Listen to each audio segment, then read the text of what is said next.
Bom dia, eu sou Paulo Cardoso e está começando mais uma edição do Saúde em Dia, programa que integra o projeto Pessoas e Bem-Estar do Grupo A Hora. Neste espaço, vamos apresentar orientações, dicas e curiosidades sobre os mais diversos temas relacionados à saúde. Nosso assunto de hoje é transtorno do espectro autista. Vale lembrar que a partir da nossa conversa de hoje, estes e outros conteúdos relacionados ao cuidado você encontra no caderno Pessoas e Bem-Estar, vinculado no final de semana do jornal A Hora. Ao meu lado, dividindo a bancada, Leila França. Bom dia, Leila. Bom dia, Paulo. Bom dia especial aos nossos ouvintes. E hoje a gente vai seguir com um novo tema, né? Que vai ser sobre o transtorno do espectro autista. E junto comigo, com a gente, estão a gerente de espaço Imaginamente da Unimed VTRP, Aline Jung Duarte. Bom dia. Bom dia. E o superintendente de provimento de saúde da Unimed VTRP, Luiz Carlos da Silva Júnior. Bom dia. E para o nosso tema hoje, para a gente iniciar esse nosso tema, o que é esse transtorno do espectro autista? Para quem ainda não teve contato com isso, o que representa isso? Como a gente pode identificar? Então, antes de entrar no assunto diagnóstico, gostaria de falar um pouco sobre o Espaço Imaginamente, que tem tudo a ver com o transtorno do espectro autista. E ele foi um espaço construído justamente para atender esse público, né, em 2021. Eu ia perguntar, eu sei que faz um tempo. Isso, fechou 5 anos, né, e ali, então, surgiu essa necessidade de construir um atendimento especializado para as crianças com espectro autista ou com hipótese diagnóstica. Então, nesse momento, foi construído em Lajeado um espaço que temos 10 salas de atendimento, podendo atender até 140 atendimentos por dia. E em 2022, então, a gente expandiu esse espaço e abrimos uma unidade em Santa Cruz do Sul, com 8 salas de atendimento e podendo ter até 90 atendimentos por dia também. E nesses 5 anos de espaço, então, a gente conseguiu promover até 38 mil atendimentos já, até hoje. E sendo 27 mil no Vale do Taquari e 11 mil no Vale do Rio Pardo. Então, a partir disso, eles já passaram também cerca de 1.100 famílias, sendo que hoje, no Espaço Imaginamente Santa Cruz Lajeado, a gente atende cerca de 500 famílias, então, que estão conosco diariamente ou mensalmente. Então, olhando agora para a questão de diagnóstico, né, o autismo, ele, explicando de uma forma clara e simples, ele é uma condição do neurodesenvolvimento que afeta a comunicação, a interação social e a percepção de mundo. Então, eles entendem o processamento cognitivo deles é de uma forma diferente. E é justamente um espectro, porque a gente não consegue moldar cada pessoa que tem esse diagnóstico dentro de uma caixinha. Então, cada um, ele percebe de uma forma exatamente única, né? Tanto que ali no Espaço Imaginamente a gente acaba fazendo um plano individual justamente por causa desse olhar, que cada plano precisa ser específico para cada criança, né? E tem níveis diferentes, então, tem níveis autismo. diferentes, tanto que o apoio, né, dentro do espectro, tem crianças que vão precisar mais de apoio e outras crianças que vão precisar menos apoio. E aí que entra os níveis, né, que o suporte, então, ele indica que é o suporte 1 que precisa menos apoio, suporte 2 intermediário e o suporte 3, nível de suporte 3, que seria o que precisa de mais apoio, principalmente na vida diária, nas atividades do dia a dia, né? Então, eles são considerados o mais grave, no caso. E a partir de que idades vocês recebem? A gente recebe desde um aninho Quando já e meio. começa, né? Isso, até adultos. Outra dúvida é... por exemplo, a criança ela está diagnosticada então com nível de suporte 3 e conforme ela for frequentando o espaço da Unimed, ela pode-se falar reverter? Isso, o autismo não tem cura, mas com apoio certo e a terapia adequada, nós conseguimos reverter para um nível mais baixo. O ideal é que chegue até o nível 1, que é quando a criança consegue ter uma vida funcional, mas com alguns prejuízos que consegue ter mais autonomia, consegue ter uma profissão, consegue ter um andamento como uma pessoa atípica, né? Uhum. Joel, para te introduzir também na conversa, como que a Unimed percebeu a necessidade desse espaço? Como a Aline estourou ali, a gente tinha, na época, cerca de 45 famílias, 45, 47 famílias, e esse grupo já tinha uma demanda, né? Então, nós estamos falando de 2018, 19, 45 famílias. Existe, sim, uma discussão de identificação mais precoce, que a gente percebe hoje, e percebendo este movimento, a Unimed trabalha com a ideia de, né? Vamos atender nossos clientes. Eu estou com dificuldade de estruturar uma rede de atendimento por falta de profissional, por um modelo diferente de atendimento. Então, que naquele momento ainda para nós era, se colocar um lugar específico e conseguir dar a qualidade que a gente tem de atendimento, a gente resolve o problema. O que nos pegou de surpresa, por mais que a gente olhasse para várias estatísticas, foi o volume que isso foi tomando. Então, percebam, a Aline comentou de mais de 500 famílias, né? A gente fala de 45 famílias no espaço de 5 anos virarem 500, só no Imaginamente. Quando eu olho para toda a rede da Unimed, isso eu preciso trazer para vocês aqui, quando eu estou olhando para espaço Imaginamente, a gente está falando um serviço da Unimed que atende uma fatia, cerca de 30% dos nossos clientes. Os outros 70% estão na nossa rede. Então, eu tenho outras clínicas que conseguem atender os nossos clientes também. Então, de 45, hoje a gente fala de mais de 1.600 famílias, né? Então, é um volume bastante alto, né? Então, a percepção vem disso, né? Inicia com um grupo menor, trabalha com um grupo menor, mas isso vai ganhando bastante proporção ao longo dos anos, dos últimos 5 anos, principalmente. Eu estava lendo alguns dados, isso aumentou muito, né, mundialmente. Isso vocês acreditam que se deve a quê? A mais diagnósticos? Isso já existia? Como vocês entendem esse aumento? Porque também de 45 para 500, né, famílias. Mais diagnóstico, mais conhecimento sobre o assunto, mais divulgação. Aline, me complementa também, tá? Mas mais... acredito muito também que a informação aqui, seja ela positiva ou negativa, né? Porque há dúvida, às vezes, gerada a partir de uma situação, mas acho que tudo isso faz com que, aos poucos, a gente vai identificando mais disponibilidade de profissionais em algum momento, né? Meio que com um contrassenso, assim, falta para atender, mas sobra para diagnosticar. Então, né, a preocupação dos pais, né? Então, um comportamento diferente que a gente vem percebendo nos últimos anos, né? Então, pode ser que sempre tenha existido, só nunca foi diagnosticado. Talvez a criança tinha alguns, né? Aqui entra até a parte da história, assim, dos manicômios, do Hospital São Pedro. Então, quando se extinguiu esses manicômios, acabou que a sociedade teve que se adequar a como lidar com essas pessoas que são diferentes, né? E aí que entra tanto a questão da inclusão, de como não tentar fazer com que eles se adequem ao nosso formato, à nossa cultura, à nossa forma, mas como a gente consegue lidar e conviver ao mesmo tempo, né? Com eles, sem precisar mudar e se adequar, né? Inclusive, acredito que dia 2 de abril é o Dia Mundial, né? Do mundo inteiro que fala sobre isso, né? Então, essa prevenção, a questão da conscientização, de trazer mais informações, acredito que isso também, né? Porque cada vez a gente vê mais campanhas, né? Então, quanto mais a gente tem acesso, mais a gente sabe, também fica mais fácil de daqui a pouco procurar ajuda, né? E o espaço de vocês, o Imaginamente, imagino que seja... Quantos profissionais vocês têm hoje lá que atendem? Hoje nós estamos em 31, contando Lajeado em Santa Cruz. E é multidisciplinar? Multidisciplinar. Tem TO, fono e psico. E nutri. Eu acho que entrando também um pouquinho dentro do que a Leila comentou, do maior número de diagnósticos agora, também vale falar que tem muitos adultos sendo diagnosticados agora também, né? O que complementa que as pessoas não se falavam, não se conhecia, né? Isso, que é o diagnóstico tardio, né? Mas eu vejo também a questão de ter conhecimento agora sobre, né? Olhar o que é o autismo e entender, eu me encaixo em alguns, né? Na psico a gente entra muito nessa questão em razão de que a gente fala do DSM, que quando a gente estuda na psicologia, a gente se identifica em vários pontos. Mas o problema não é a gente ter sinais, ou enfim, estar se identificando, mas o quanto isso impacta na tua vida ou não, que é o que vai dar o diagnóstico ou não, né? Então, a gente pode ter características com o autismo que podem ser entendidas como sinais, mas que não vai ser isso que vai definir o diagnóstico no fim das contas, né? Quando uma mãe tem dúvida, quem ela deve procurar? O primeiro contato? O primeiro contato normalmente vem através do médico, que é o pediatra, E aí, ou ele pode encaminhar para o nosso espaço para iniciar a investigação e fazer a estimulação, ou então pelo neuropediatra, que também tem na Unimed, para então fazer o encaminhamento para a equipe multi, né, que é nossa. Nós ali não fazemos a identificação do diagnóstico, fica reportado ao médico.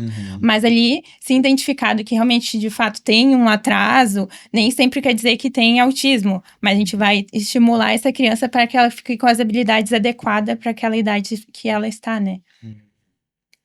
Quanto mais cedo, então mais fácil também. Isso aí. Porque mesmo que o nível seja 2, 3 ou 1, tu consegue, quanto mais cedo tu acompanha, mais assertivo tu vai ser no diagnóstico, na conduta, em que profissional que tu tem que procurar, como a família tem que daqui a pouco, né? Porque eu acho que não é só o profissional, né? Não é só a criança, mas a família, a escola, com os amiguinhos. Como é que vocês percebem essa interação? Esse é um movimento que ele tem, assim como a gente comentou, né? Nós em 5 anos crescemos muito, a sociedade como um todo está se reorganizando, né? A gente vê cada vez mais escolas com capacidade de atender essas crianças, ao mesmo tempo que a gente ainda sente a necessidade de que isso seja aumentado, né? Então, está evoluindo, mas precisa evoluir mais. Pais são figuras extremamente importantes, né? A gente sabe que da criação do filho isso é necessário, mas quando a gente olha numa criança atípica, 2, 3 horas com terapia não resolvem o que 2, 3 horas em casa deixaram de fazer, né? Então, isso a gente precisa trabalhar muito e deixar isso muito alinhado, né? A expectativa, eu sempre lembro, né, de exemplos que a gente tem quando a gente pega a discussão com criança autista, né? Tu trabalhar, comer, né? O comer sozinho, estar independente e tal. A criança consegue fazer isso com a terapeuta. Se for para casa e o pai e a mãe deram na boca a comida, acabou a terapia. Né? Então, como que faz para isso? E se for para a escola e a prof tiver que fazer isso e não tiver alinhado, a gente também vai ter dificuldade de evoluir. Daí não é só o serviço de saúde, é como a gente evolui pensando no cliente, pensando no paciente, pensando na criança que está se desenvolvendo ali. Então, acho que tem espaço para desenvolver. A gente está vendo a sociedade se organizar, os serviços se organizarem. Se olhar, prefeituras estão se organizando, né? Serviços, ONGs estão se organizando, né? Os serviços de saúde estão se organizando, mas ao mesmo tempo ainda tem muito caminho para ser trilhado aqui. Ou a falta do conhecimento acaba, né, te prejudicando também. Tu não sabe como a melhor forma que tu vai atender aquela criança, né? Então, quanto mais conhecimento você tiver, mais assertivo, né? Sim. E aí entramos na limbo daquelas que o atraso na fala é comum, espera. Então, não espera. Vai o quanto antes, procura ajuda, porque isso pode ser o limitador para que ela consiga evoluir, né? A partir de quando que deve gerar preocupação? Desde que identificado algum sinal. Assim, normalmente as mães vêm ali no Imaginariamente e trazem e falam assim, eu já vi algumas coisas, mas não fui atrás, ou disseram para esperar. A família normalmente às vezes diz, não, é da idade, não tem problema. E aí isso acaba limitando. Então eu vejo muito nesse sentido de que precisa ter um acompanhamento bem de cedo, e aí tem principalmente entra a questão das meninas, né, de características sutis, que a gente chama assim de, ela é tímida, ela é o jeito dela, às vezes pode ser uma interação, um isolamento, né, a criança tá todo mundo brincando em rodinha, e tem uma criança isolada, é o jeito dela, ela é assim, talvez não seja, então procura ajuda, né.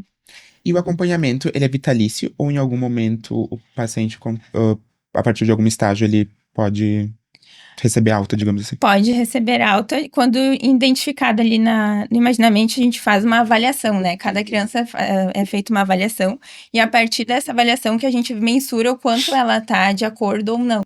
Então, a gente vai estimular o que está em atraso. No momento que ela conseguir equiparar o que está em atraso com a idade esperada para ela, é entendido que é possível ter uma alta, né? Muito bom. E como é o retorno dos pais em relação ao serviço, assim? Eles relatam, provavelmente... Eles acompanham? Isso. Pai e mãe acompanham? Como funciona isso? Faz parte, inclusive, da necessidade do serviço, né? A criança não pode estar sozinha, então o pai e a mãe precisam estar presentes, né? Presente no momento da pai e a mãe ou algum responsável, eventualmente o avô, a avó, um padrinho, né?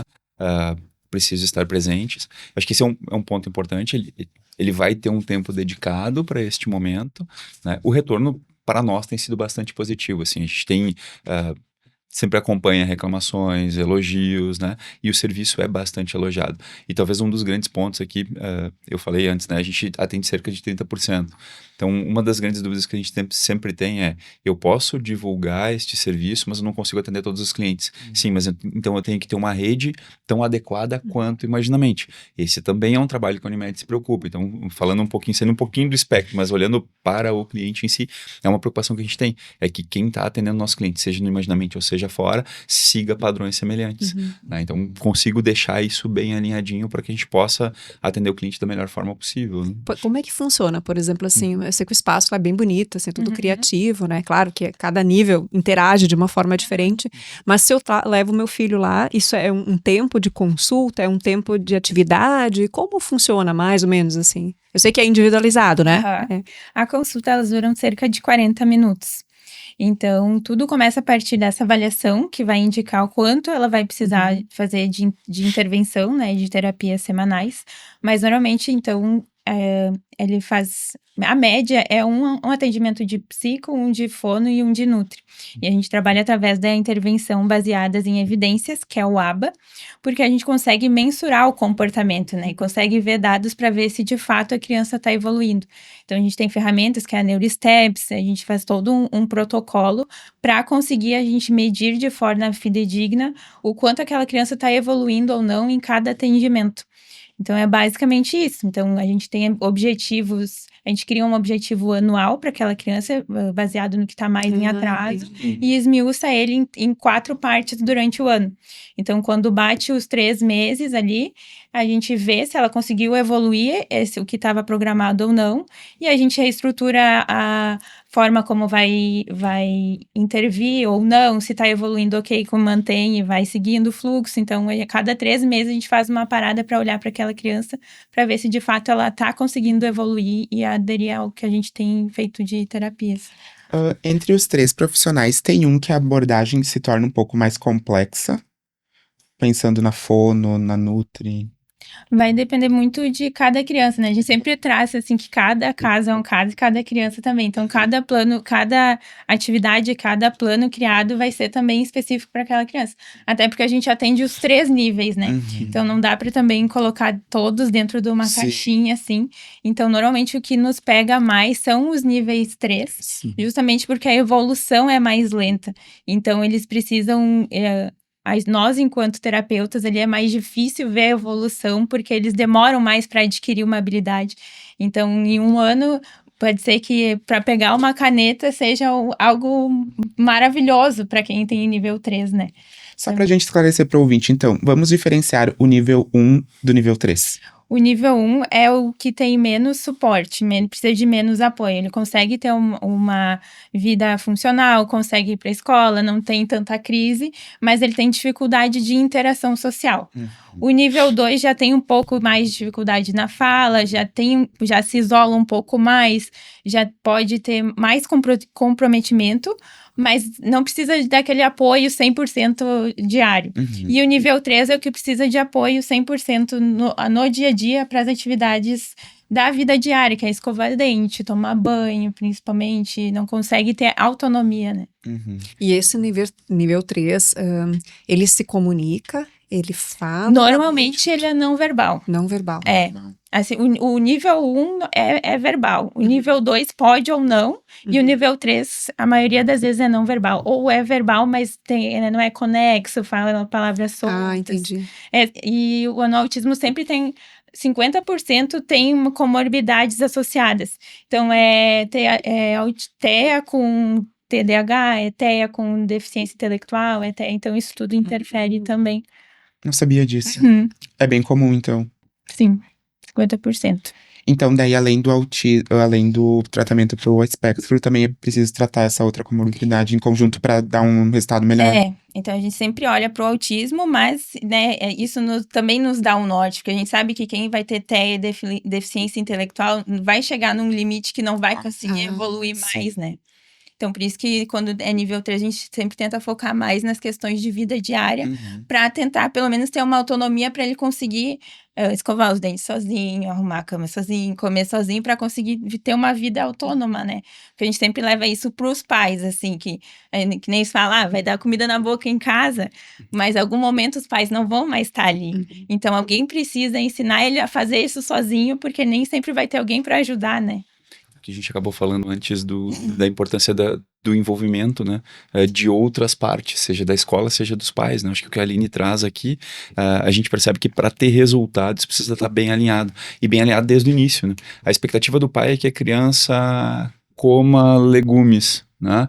Mas ela não fala, o que eu vou fazer primeiro? O que dá mais independência para ela, né? Então isso precisa ser trabalhado. E um outro ponto que a gente defende como ponto importante e diferencial, inclusive, do formato que a gente acaba atuando, é ter, além do alinhamento, ter a multidisciplinariedade, ter a possibilidade de entregar não só a psico, não só a nutri, não só a fono, conseguir fazer com que esse grupo olhe na integralidade.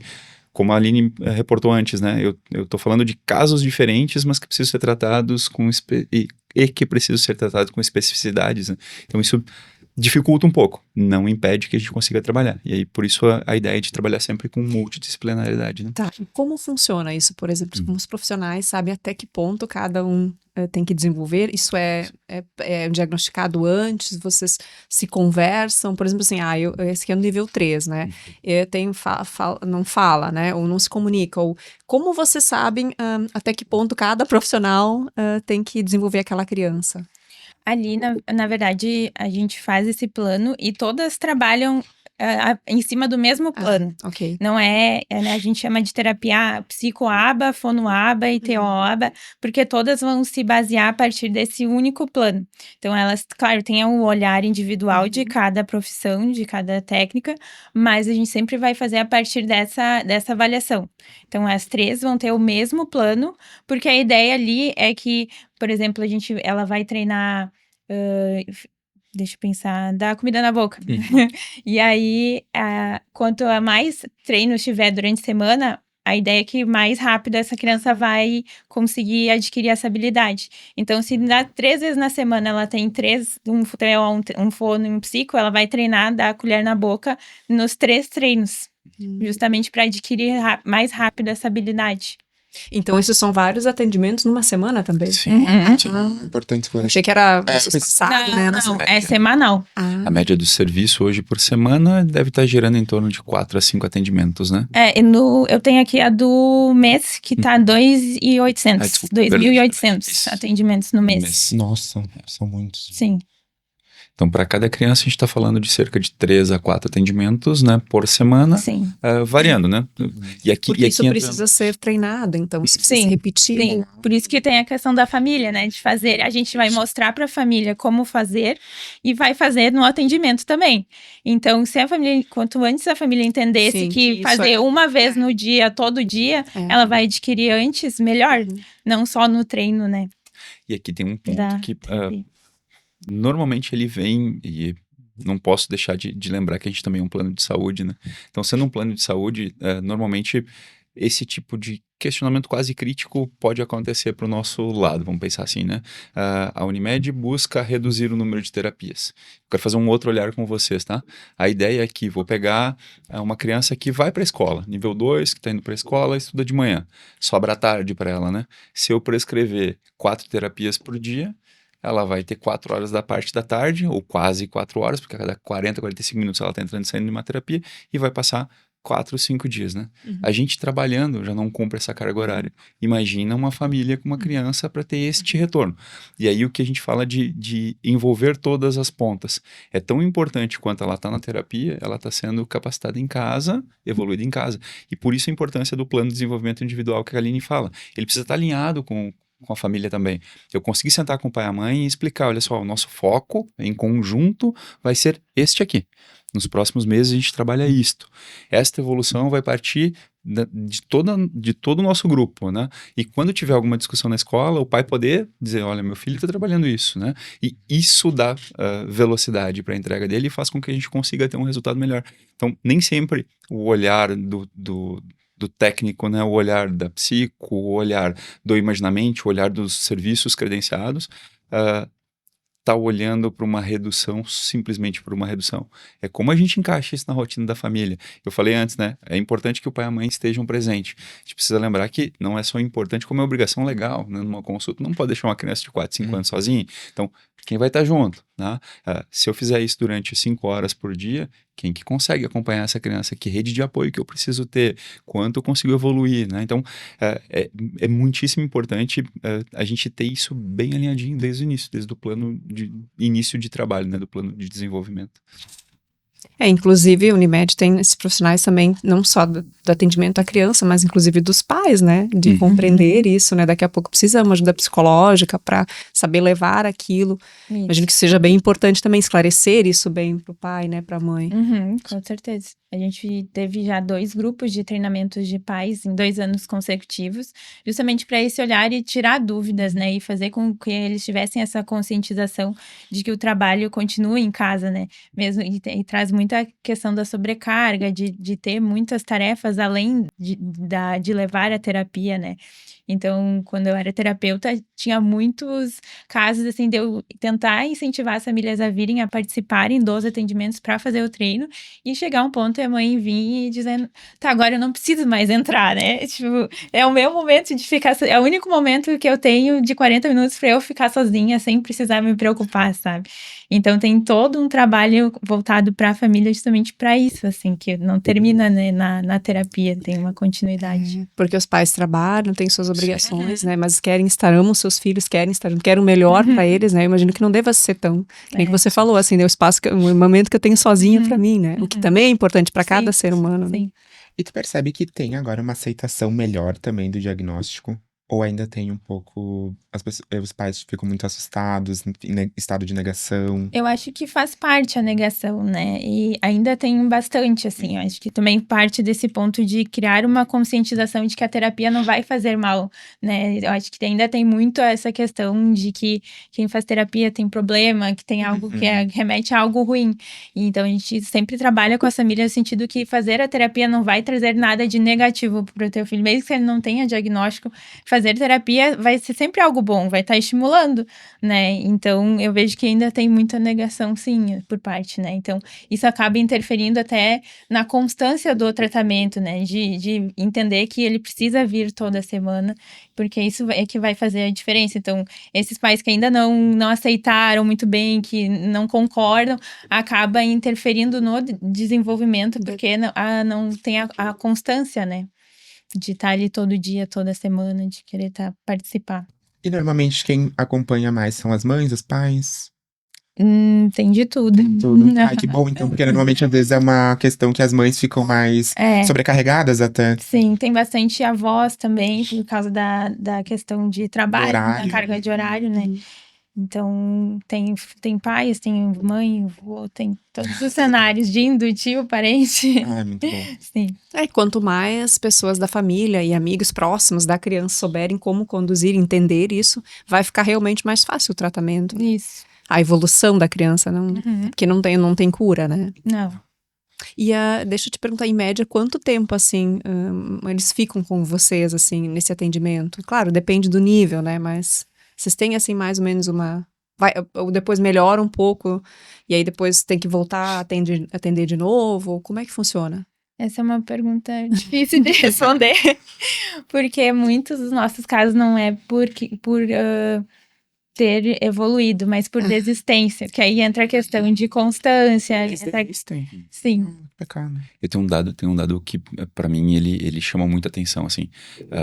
O serviço hoje tem uma ocupação diária, eu acho que, para traduzir, né, para quem está nos ouvindo, eu tenho disponibilidade de 140 atendimentos dia, mas a gente chega a 60, 70 no máximo. E aí vocês vão dizer, não está ocupado? Tá. Só que diferente de uma consulta que normalmente tem aquela fila de espera, que eu posso ir lá na consulta, ligar para o médico diz, não, eu tenho agenda para todo mundo, mas se tu vier aqui às 9 eu consigo te encaixar, aqui eu sigo um plano. Então, se eu tenho um plano de segunda a 1h da tarde e a criança não vem, eu não consigo puxar o das 2. Eu não consigo ligar pro da terça e vir antes. Então, aqui é o que a Aline fala de constância. A família não encaixou aquilo na rotina, ou por qualquer motivo não consegue cumprir. vai perdendo aos poucos, vai deixando de ir, e a gente percebe isso. É uma luta diária nossa, inclusive, de vamos organizar o que realmente é possível participar. Eu consigo participar de 4 dias na semana. É melhor do que eu agendar 5 ou 6. 4 eu venho, né? 3 eu venho, 2 eu venho. E daqui eu saio com um tema de casa, né? Daqui eu saio com alguma coisa para evoluir. É melhor do que eu deixar 3 agendados e não ir em nenhum, 3 agendados e não ir em 1 ou 2. E se vocês perguntassem, não, mas isso deve ser só uma ou outra família. Não é, acontece com todos, porque a gente tem o dia a dia conturbado, a gente vai encontrar dificuldades. Então, a importância da constância. E é um dado que a Aline realmente tem dificuldade, porque quando a gente faz os nossos olhares de quantas altas a gente deu, elas são poucas. Por essa falta de constância e por essa dificuldade de evolução, inclusive, do contexto como um todo, né? De envolver todo mundo que realmente precisa estar envolvido para a melhora dessa criança, né? E os que conseguem atingir, que mantêm com nós ainda seguimos normalmente com o psico ainda, porque a gente entende que cada fase da vida vai ter algum desafio, né? Tanto como nós também temos, cada fase um desafio, as crianças também. E os pais precisam saber lidar com isso.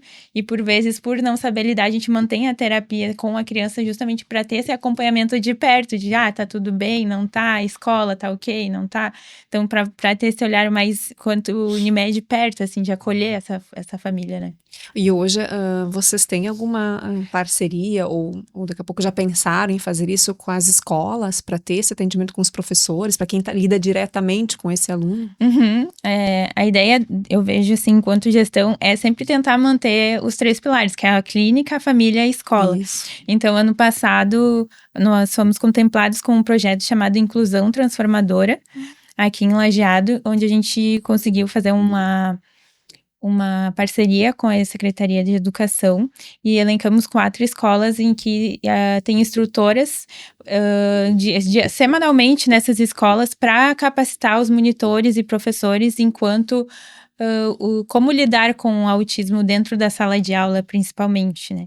Então, a ideia é sempre estar envolvendo as 3 partes, assim, a partir desse projeto também que ano passado conseguimos atingir cerca de 1.000 crianças envolvidas. Porque eu fiquei pensando agora, né? Ok, faz todo esse tratamento com a família, né? Faz lá. E aí na escola funciona como, né? Como professor, tem vários alunos normalmente na sala de aula, né? Sabe como fazer esse trabalho com esse aluno especial. E também os próprios colegas, né? Tipo, alguém tem que passar essas instruções. Ele age assim, mas por quê? Explicar isso para as outras crianças, os coleguinhas também, para ter essa interação, né? Eu sempre trago que era um sonho meu, porque há anos atrás eu fui monitora nas escolas, então a minha vontade era como fazer para ajudar mais, né? Eu era monitora justamente de crianças autistas, então eu não tinha um embasamento teórico, mas queria ajudar. E aí agora, a partir do ABAD, quando eu fui fazendo a formação, entendi que o ABA realmente funcionaria dentro da escola também. Então, levar isso até a escola e sabendo que as monitoras vão ter um pouco mais de embasamento, querendo ou não, nos ajuda na clínica, né? Interfere ali. E eu ficava, tem 4 horas na escola com a criança, deveria também estar sendo estimulado ali. Então, é muito bom que esse projeto que tem elencado, né? Então, foi 4 escolas ano passado, mais 4 esse ano, que são outras. Então, já vão ter sempre escolas diferentes. Esse é o segundo ano consecutivo, então, no total, vão ter 8 escolas municipais com embasamento para conseguir lidar melhor com as crianças nas escolas. A gente pode considerar, então, que a escola é um local seguro para o desenvolvimento também. Quando tem treinamento, gravação. Porque às vezes as mães, os pais podem ficar um pouco receosos de encaminhar o filho para a escola por causa do acompanhamento. Mas em uma escola onde tem uma professora, uma monitora com formações, isso, acho se torna um local seguro com também. Com certeza. E qual é a função? Porque a gente tem a professora, então, que cuida de toda a turma, e tem a monitora. Isso. A função da monitora é acompanhar o aluno nas atividades diárias, assim. E aí tem todo um treinamento justamente pela fala do Luiz, né? Que às vezes as monitoras querem ajudar, mas fazem pela criança. Então, instrui a como fazer, mas sem fazer por ele, né? Então, é incentivar, dar dicas, não fazer, mas conseguir dar o suporte para que ele tenha autonomia, que é o objetivo, né?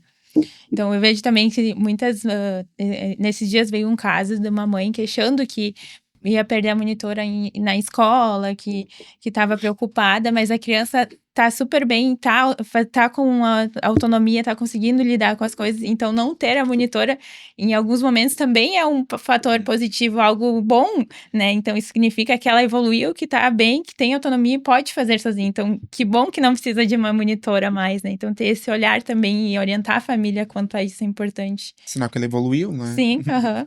Às vezes acha ruim, né? Tipo, vai perder, mas não precisa mais, né? E também outra tem esse dúvida olhar. que eu tenho, claro, depende sempre do nível de autismo de cada criança e também dos outros, né? Uhum. Que fazem parte dessas outras comorbidades. Mas, assim, a questão do ensino dentro de sala de aula.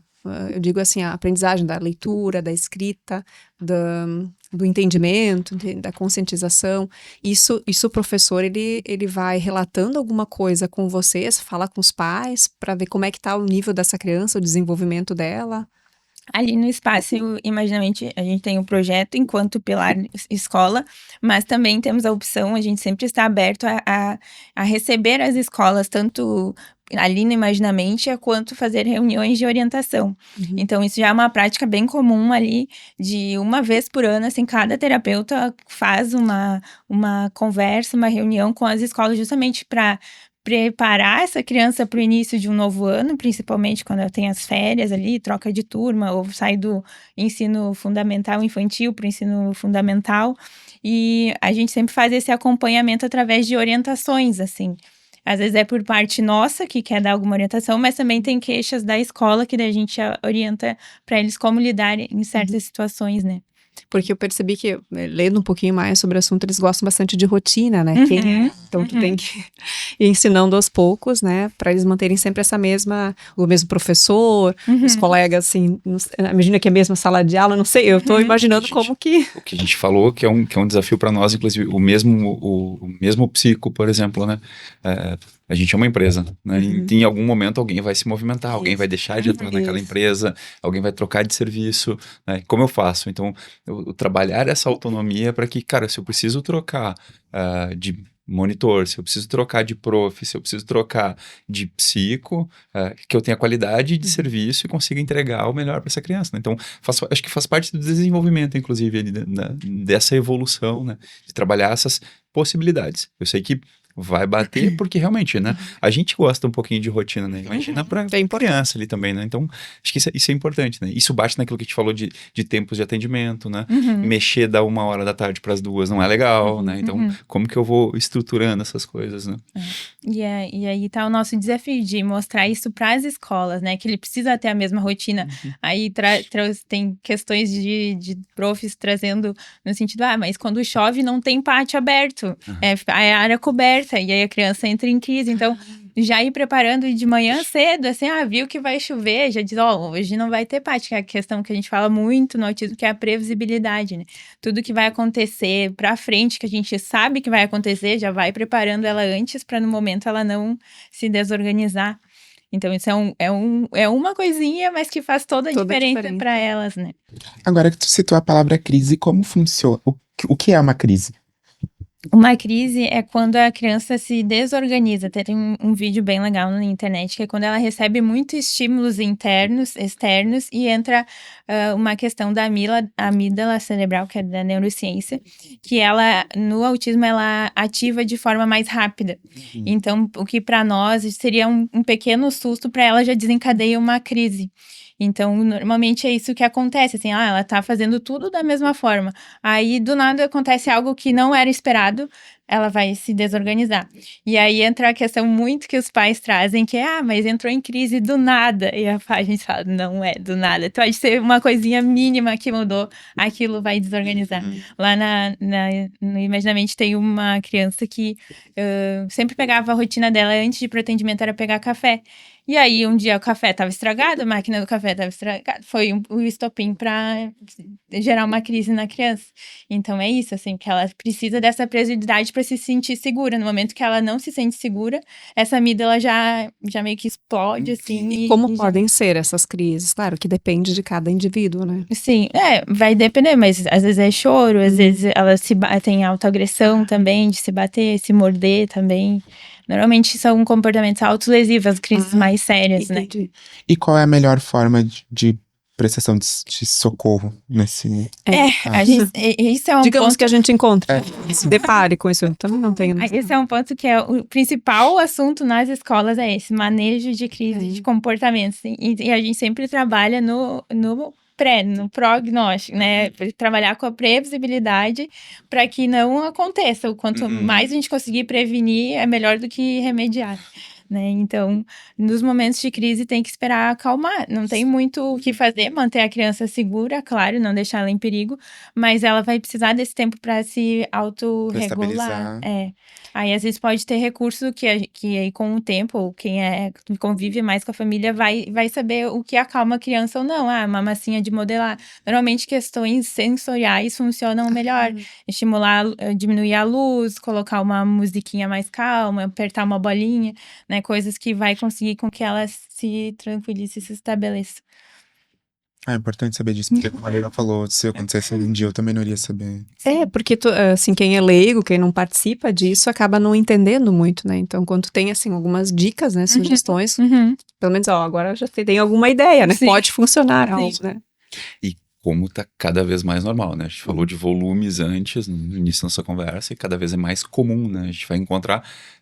O Imaginamento tem 5 anos, então começa, e eu sempre faço referência assim, quando a gente começou o atendimento, se a gente fosse representar o nosso cliente, era uma criança de 4 anos e normalmente um menino. Geralmente o índice maior é em meninos, né? Ali. Então tinha isso, né? 4 anos, só que já passaram 5. Então eu tenho hoje já uma criança com 9. Mais 4 ou 5 tá trabalhando com a gente, tá trabalhando com vocês, tá trabalhando com nós. Então, como cada vez mais a sociedade vai estar preparada da mesma forma como a gente precisa desenvolver para que chegue numa condição melhor de trabalho, né? Vai ser cada vez mais natural que a gente encontre, né? Seja o nível 1 ou o nível 2 ali, mas, né? O nível 3, inclusive, mas tentando atuar em conjunto, né? E agora você comentou, né, que prevalência maior em meninos. Isso tem alguma explicação? Tem e não tem, assim. Ali no Imaginamente também é comprovado, assim, entre os atendimentos que a maioria é meninos, mas na questão das meninas tem muito essa questão das características sutis. Então não se sabe se de fato é porque tem menos quantidade mesmo diagnosticada, ou se é porque não é identificado, sabe? Por ser menina, por ser, é mais tímida, ela gosta de ficar mais sozinha, né? Tem todo esse ponto de que aí a gente fica na dúvida, assim, de se é de fato, ainda não tem comprovação se é mesmo, porque o diagnóstico para meninas é procurado com menos frequência do que para meninos. Esse é um ponto, pessoal, que olhando e acompanhando o programa de vocês, é extremamente importante, né? O Saúde em Dia, ele traz informação de verdade para quem está nos ouvindo, tá? E aqui eu acho que tem um ponto importante da nossa conversa. Nem tudo que a gente vê no Instagram, nem tudo que a gente vê no Facebook, né, nem tudo que a gente vê na internet é informação de verdade. Então aqui entra aquilo que a Aline falou no início, assim, procurar o médico, trocar ideia com profissionais da saúde, tentar entender, e nem todos, né, não é na primeira, eu olhei no Instagram ali e daqui a pouco eu sou autista. Não, calma, vamos olhar e vamos tirar essas dúvidas, né. Tratar, tem evolução ou não tem evolução, tem mais menino porque tem mais menino, né, isso é genético. A gente tem muita dificuldade de encontrar estudo, inclusive, de sério, que diga, olha só, isso é por isso. A gente ainda está trabalhando no escuro com o espectro autista. Confesso que eu li sobre o tema e dizia isso realmente, né? Quando a gente procura informação... Porque eu pensei assim, mas por que tem tanto diagnóstico agora, né? Pensei, tem que ter alguma mudança, sei lá, que aconteceu no ser humano. Não, e não tem pesquisa séria, né? A gente vai achar... Eu vi isso. Sempre tem aquela história, né? Tem um livro para justificar alguma coisa e tem um artigo para justificar alguma coisa. Agora, a pesquisa séria ainda tá difícil da gente poder dizer assim, é por isso, o fato é exposição à tela, o fato é modificação genética, o fato... Tudo isso são especulações, até este presente momento. Pode ser que semana que vem saia um artigo novo, mas neste momento a gente não consegue cravar. É isto, né? Leva um tempo também, né? Isso são várias coisas hoje estão mudando, mas também a gente não tem um diagnóstico certo, não tem um motivo pelo qual, isso aqui é por isso, né? Tudo leva um tempo, né? Isso. Pode falar. Não, pode falar. Não, pode. Não, eu ia só puxar um gancho que o Luiz comentou, que é que, então, quando vocês começaram, eram crianças de 4 anos, hoje elas já têm 9 e futuramente elas vão estar no mercado de trabalho. Como que a empresa pode se preparar para receber um indivíduo, um cidadão, de forma que respeite os limites dele? As escolas também, quando a gente pensa em ensino médio, universidade, porque eles vão ocupar todos os lugares, porque é direito deles também. Eu acho que no momento que a gente está hoje, na sociedade que a gente está hoje, é mais fácil a pessoa ir moldando o espaço do que o espaço se moldar, assim, né? Então, quem for por mercado de trabalho tem um diagnóstico já explicando como é que é a forma dela de entender as coisas, de lidar com a rotina, né? Tipo, explicar, tipo, quando tem algum imprevisto, o quanto antes vocês me informar melhor, que aí eu consigo me organizar. Eu acho que é mais nesse sentido, nesse momento, assim, né? Claro que tem ações que as empresas podem fazer, mas para isso eles precisam buscar informação e saber, né, quem eles vão querer dentro e como é que essa pessoa vai se adequar ao serviço também. Não adianta querer inserir, mas não tem uma função específica para que aquela pessoa se enquadre naquele lugar, né? Sim. Então tem vários pontos assim que precisam ser olhados. Inclusive os colegas, né? Exato, né? né? Como vão lidar, observar o comportamento, que vai, sei lá, ajudar a desenvolver ele, ou enfim, a interação dele, né? Claro, depende muito de cada nível. Por isso que eu digo, acho que é mais fácil a pessoa que tem o diagnóstico ir moldando o ambiente que está, do que o ambiente se adequar, assim, ele levar, sabe? Dizer, isso me incomoda, isso eu não consigo lidar tão bem, isso aqui eu consigo. E aí as pessoas vão respeitando e se adequando também, né?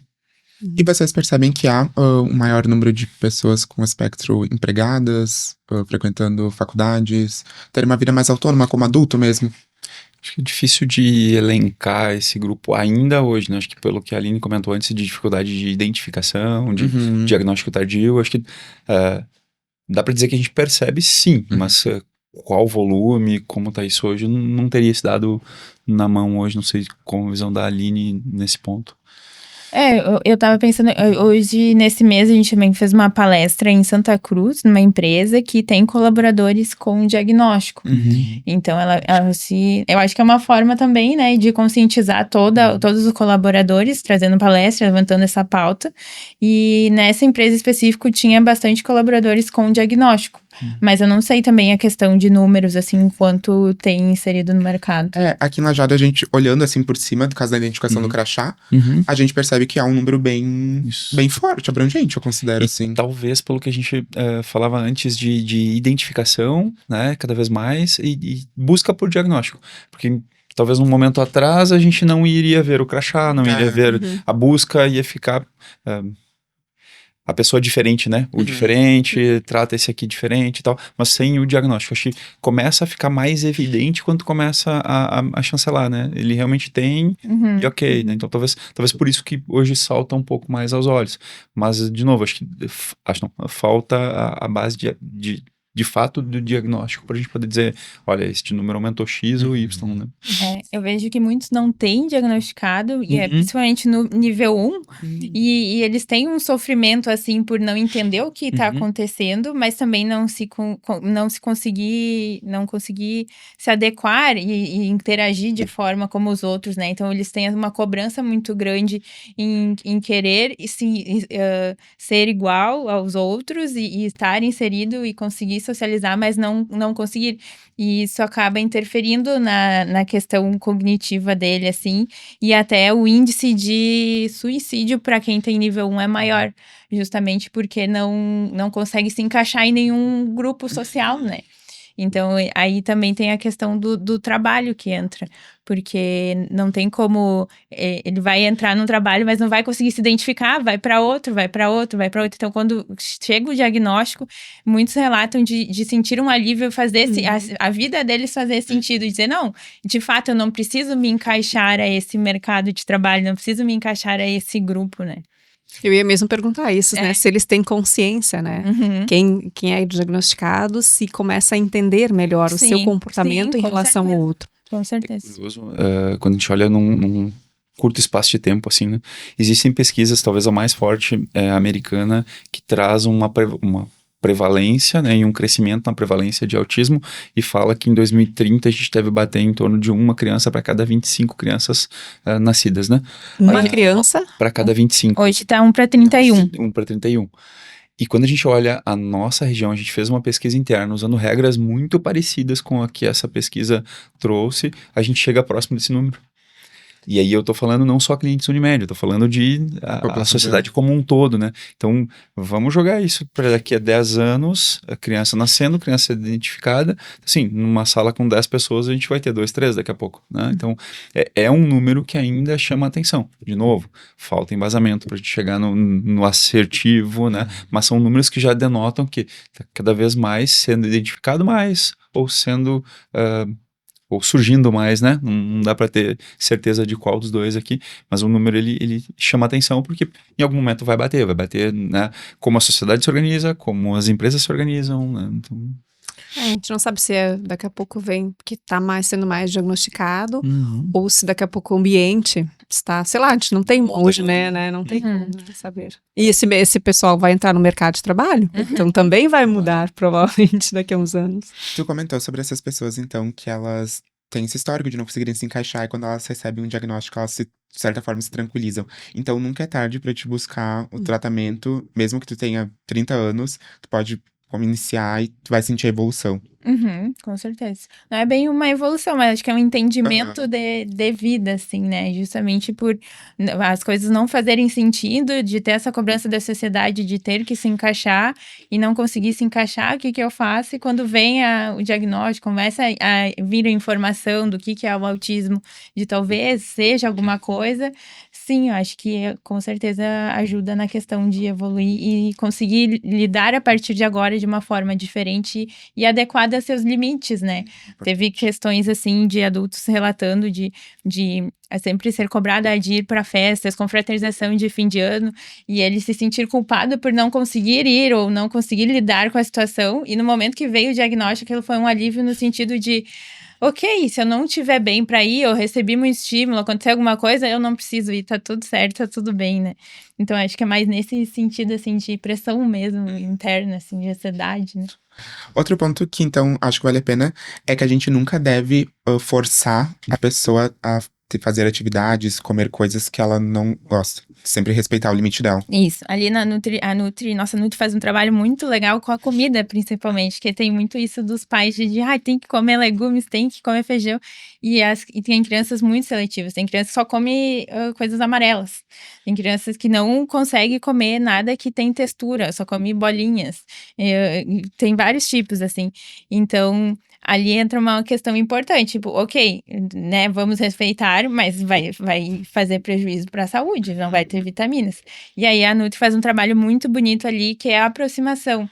Então, não precisa comer, mas deixa só aqui. E aí, aos pouquinhos, pela interação, pela brincadeira, ela começa a encostar na língua. Então, é todo um trabalho voltado através da aproximação, né? Ai, muito bom.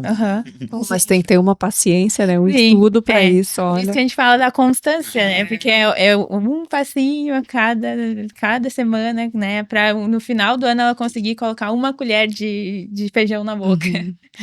E quem tá nos ouvindo provavelmente tá percebendo a entonação na voz da Aline, né? Eles falam com gosto, é diferente, eles têm orgulho do que fazem, assim, de ver essa evolução, isso é bonito de ver. Essa semana também teve um que trocamos de sala, fizemos algumas mudanças no espaço, e a sala do nosso paciente foi trocada, ele não podia mais ir. E aí, como é que ele ia entrar em outra sala? Ele nunca foi em outra sala. Então, a gente teve que puxar toda a mesa na porta da nova sala para ele sentar para fazer essa aproximação dele. Olhava, via que tinha 2 ar-condicionados. Ficou 2 semanas ele sentado na frente da porta, até conseguir botar a mesa um pouquinho mais pra dentro da sala para ele conseguir se acostumar. Então, é toda uma adaptação que precisa ser feita, né? E esse é o olhar que a gente precisa construir, tanto com a família quanto a escola. É bem legal. É um baita trabalho, hein? Bonito. Exige muita dedicação, né? Imagino que exige muito envolvimento também com as crianças, com a família, né? Todo esse tempo, né? Todas essas horas, né? Que vocês se despendem para estar com eles. Sim, com certeza. É um baita trabalho. 5 anos já, né? O espaço. 5 anos fez agora em abril, né? Sim, agora em abril. É muito importante para toda a comunidade, né? Tipo, muito bom, parabéns pela Obrigada. criação. Eu queria ouvir de ti, assim, o que tu sente quando tu vê a evolução dos pacientes. Ai, eu agora não estou mais Aham. atendendo, mas fui terapeuta por 10 anos ali no Imaginamente e é uma gratificação, aquela motivação a ir trabalhar, né? Que eu digo assim, de tu ver a evolução. Esses dias eu vi um vídeo que é o que eu oriento para os pais, assim, que às vezes, não tô vendo evolução e ele não evolui. Mas olha como ele era há 3 meses atrás, há 1 ano atrás. Às vezes os pais procuram evoluções. Mirabolantes, mas olha, né, daí a gente precisa resgatar com eles, assim, olha, mas há 3 meses atrás ele não encostava no feijão, por exemplo, né? Agora ele já tá encostando, isso é um grande passo, né? Então, para nós, enquanto terapeutas, também eu faço um trabalho ali com a equipe nesse sentido, assim, de olhar, porque o que nos pega mais é os que não conseguem evoluir a longo prazo, muita evolução, né? Mas que é o nível 3, no caso, de ver a longo prazo a evolução, né? Então, olha, há 5 anos atrás ele não conseguia caminhar, agora ele já tá caminhando.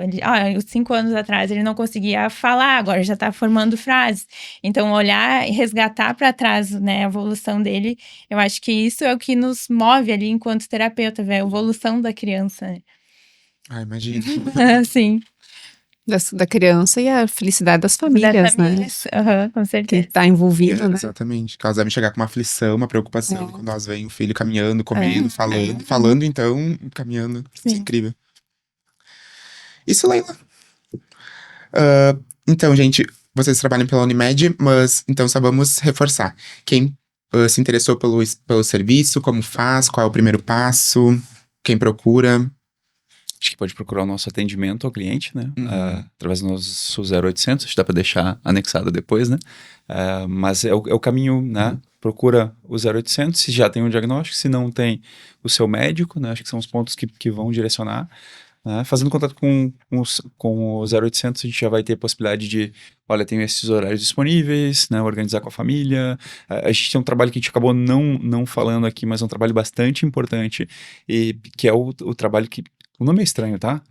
Mas a gente também não... É o Arena, né? Dentro do Arena, a gente trabalha com a ideia de acolhimento das famílias. Então, antes de iniciar o processo de atendimento, efetivamente, do cliente, construir uma alternativa, né, com a família, de quais são os focos. Aquilo que a gente falava do PEI, ele parte dessa conversa. Então, hoje isso está disponível para todos os clientes, não só para quem está no Imaginamente. Então, o cliente Unimed passou pelo médico, identificou que precisa de atendimento vai ser convidado para a Arena. Não é uma obrigatoriedade, mas a gente acha extremamente importante, porque ali eu consigo alinhar tudo, né? Deixar claro quais são os focos, onde vai ser trabalhado, quantas horas, com quem, né? Se vai ser dentro da Unimed ou se vai ser num terceiro, eventualmente, porque eu não vou ter aquele horário. Lembra que a gente falou antes, né? É 13h, tá? Mas o meu filho prefere as 2, então talvez as 2 eu não tenha no Imaginamente, mas vai ter numa clínica parceira. Então a gente vai equalizando isso tudo. Então eu acho que o grande ponto é que a gente, tendo o diagnóstico, procurar o nosso atendimento, que a gente poder direcionar da melhor forma possível. Né? Isso aí. Aí tem o telefone é 0800 051 1166, para quem quiser entrar em contato. Muito obrigado, então, Aline, pela tua participação. Eu que agradeço pelo convite. Obrigado, Luiz Carlos. Obrigado pelo convite, pessoal. Muito obrigado também, Leila, por me acompanhar mais uma vez. Sempre à disposição e sempre com pautas muito importantes, né, relacionadas à prevenção, à saúde, a dicas. Nosso intuito é esse, né? Realmente esclarecer para quem não entende, para quem é leigo, e trazer daqui a pouco ficar mais tranquilo, onde pode buscar informações, sempre com profissionais, né? E lembrando que este e outros conteúdos de saúde você encontra no caderno Pessoas e Bem-Estar no Jornal A Hora deste final de semana. E também no Instagram, @Pessoas e Bem-Estar. Uma nova edição de Saúde em Dia volta no próximo sábado. Até lá!